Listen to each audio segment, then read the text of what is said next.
ready! GMA Weather, serbisyong totoo ng GMA News. Mga kapuso, kumpara po kahapon, mas magandang panahon po ang mararanasan dito sa Metro Manila ngayong araw ng Pasko. Pero base po sa datos ng The Weather Company, may tsansa pa rin po ng mahihinang ulan at ambon sa buong maghapon. Kaya sa mga mamamasyal o meron pong family bonding, magbaon po kayo ng inyong mga payo. Sa rainfall forecast ng The Weather Company, mahina hanggang katamtamang ulan at thunderstorms ang mararanasan sa Bicol Region at ilang bahagi ng Calabarzon, ganun din po sa Mimaropa Region, lalo na po bandang hapon.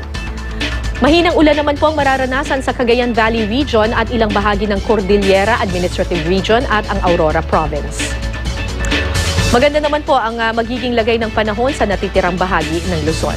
Delikado pa rin po mga kapuso na maglayag yung mga may maliliit na sasakyang pandagat sa mga dagat sakop ng Eastern Seaboards at Central at Southern Luzon dahil sa inaasahang matataas na alon dyan. Ayon po yan sa Pag-asa. Tingnan naman natin ang lagay ng panahon sa Visayas. Ayan po mga kapuso, ang Samar at Leyte provinces po ang makakaranas ng maulang Pasko. Bandang hapon naman uulanin ang gitnang bahagi at kanlurang bahagi ng Visayas, base po yan sa datos ng The Weather Company. Ang Caraga Region at Northern Mindanao naman mga kapuso ang higit na apektado ng mahina hanggang katamtamang ulan at thunderstorms.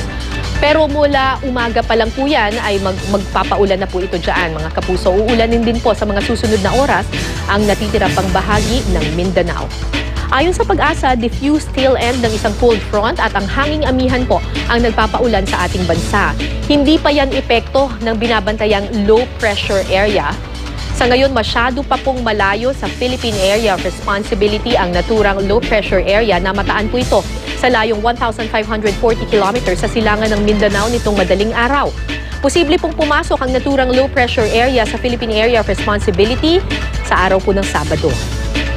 Sa datos ng The Weather Company, maaaring tumbukin ng low pressure area na yan ang Mindanao at doon po maglalandfall sa linggo. Yan ang latest mula sa GMA Weather. Magplano para sigurado, I am ready. Serbisyong totoo ng GMA News.